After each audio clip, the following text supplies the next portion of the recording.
Corona से लड़ाई में वर्ल्ड बैंक ने भारत को $1 अरब की मदद का ऐलान किया। गरीबों की मदद के लिए वर्ल्ड बैंक ने जारी किया फंड। कोरोना के समय में वैश्विक अर्थव्यवस्था 5.8 से 8.8 ट्रिलियन के नुकसान का अनुमान। एशियन डेवलपमेंट बैंक ने जताई आशंका। कार्यकाल खत्म होने के 1 साल पहले पद छोड़ेंगे वर्ल्ड ट्रेड ऑर्गेनाइजेशन के मुखिया। 31 अगस्त को WTO से बाहर हो जाएंगे ब्राजील के राजनीतिक रॉबर्टो। गेहूं की बंपर पैदावार के बाद बिक्री के संकट से परेशान हुए किसान, मजदूरों की कमी और खराब मौसम में बढ़ाई समस्या। मजदूरों के पलायन से परेशान FMCG कंपनियां, सरकार से कहा हमारे पास है नौकरी, कर्मचारियों की जरूरत है।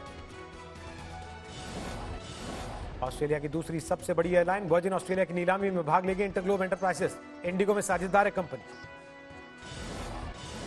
कोरोना काल के बाद एयरलाइंस क्रू का पहनावा बदलेगा। फेस शील्ड, मास्क और गाउन पहनकर आएंगे airlines crew members. Made in India उत्पादों की बिक्री के लिए अपना ई-कॉमर्स प्लेटफॉर्म लाएगी पतंजलि। होम डिलीवरी होगी फ्री। 2020 की पहली तिमाही में सबसे ज्यादा बिका सैमसंग गैलेक्सी A51। दुनिया भर में कुल 60 लाख यूनिट बिकी। 1.9% मार्केट शेयर के साथ रेडमी 8 दूसरे स्थान पर। नॉन वर्जीनिया तंबाकू की बिक्री पर नियंत्रण करेगी सरकार। टैक्स लगाकर 30 से 40 हजार करोड़ के सालाना रेवेन्यू पर नजर। रियल एस्टेट सेक्टर के लिए राहत पैकेज के पहले 2 राउंड्स में सरकार ने कई बड़े ऐलान किए। पहले दिन प्रोजेक्ट्स को पूरा करने के लिए 6 महीने की अतिरिक्त मियाद देकर डेवलपर्स में जोश भरने की कोशिश की गई। इसके बाद दूसरे राउंड में घर खरीदारों के लिए क्रेडिट लिंक्ड सब्सिडी स्कीम को 1 साल के लिए बढ़ाने का ऐलान किया गया। राहत पैकेज की पहली डोज में 13 मई को रियल एस्टेट के हाथ खाली रह गए थे। केवल रेरा और दूसरे रेगुलेशन से छूट देते हुए 25 मार्च से सितंबर तक का अतिरिक्त समय प्रोजेक्ट्स को पूरा करने के लिए दिया गया था। वैसे इस राहत का भी डेवलपर्स और प्रॉपर्टी से जुड़े लोग स्वागत कर रहे हैं।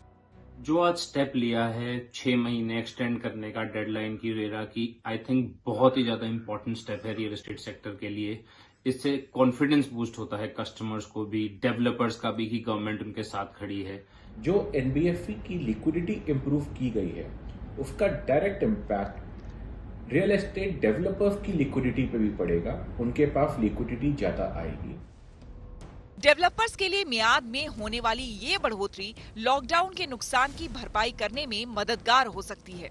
इसके साथ ही आगे बिक्री भी बेरोक टोक जारी रहे, इसके लिए सरकार ने क्रेडिट लिंक सब्सिडी स्कीम को 1 साल के लिए बढ़ा दिया है। इसका फायदा उन लोगों को मिलेगा जिनकी सालाना इनकम 6 से 18 लाख के बीच में है। सरकार का कहना है कि इस स्कीम से अब तक 3.32 लाख परिवारों को फायदा मिला है। वहीं 2020-21 के दौरान अतिरिक्त लगभग 3 लाख परिवारों को इस स्कीम के एक्सटेंशन का फायदा होगा। सरकार को उम्मीद है कि इस फैसले से हाउसिंग सेक्टर में 70,000 करोड़ के निवेश को बढ़ावा मिलेगा। वहीं रोजगार के अलावा स्टील, सीमेंट, परिवहन और दूसरे निर्माण सामग्री की मांग में भी इजाफा होगा। प्रवासी मजदूरों और शहरी गरीबों के लिए वित्त मंत्री निर्मला सीतारमण ने प्रधानमंत्री आवास योजना के तहत अफोर्डेबल रेंटल हाउसिंग स्कीम का ऐलान किया है। प्रवासी मजदूर और शहरी गरीब के लिए जहां वो काम करते हैं शहरों में, वहां पर कम कीमत पर उनको किराए पर मकान मिल पाए, रहने की सुविधा मिल पाए, इस बड़ी योजना का संकल्प लेकर मोदी जी आए।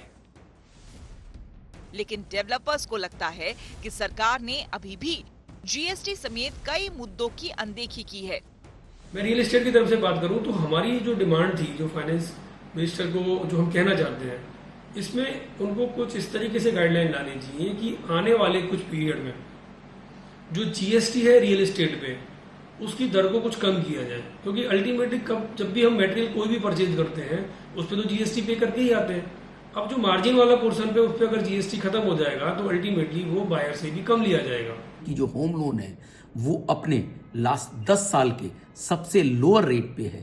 तो इस वक्त मुझे लगता है कि बहुत सारे ऐसे फर्स्ट टाइम होम बायर जरूर घरों को खरीदने के लिए आएंगे, जिससे रियल एस्टेट इंडस्ट्री को एक बूस्ट मिलेगा। और जो हाउसिंग फॉर ऑल, जो गवर्नमेंट का ऑब्जेक्टिव है कि 2022 तक हर परिवार को एक घर मिलना चाहिए, वो भी कहीं ना कहीं अचीव होगा। उम्मीद है कि सरकार जल्द ही बाकी मुद्दों पर जरूरत के हिसाब से ऐलान करेगी, जिससे लोगों को गृह प्रवेश कराने और रोजगार दिलाने में ये सेक्टर अपनी भूमिका निभाता रहे। आदित्य के राणा के साथ आज तक ब्यूरो।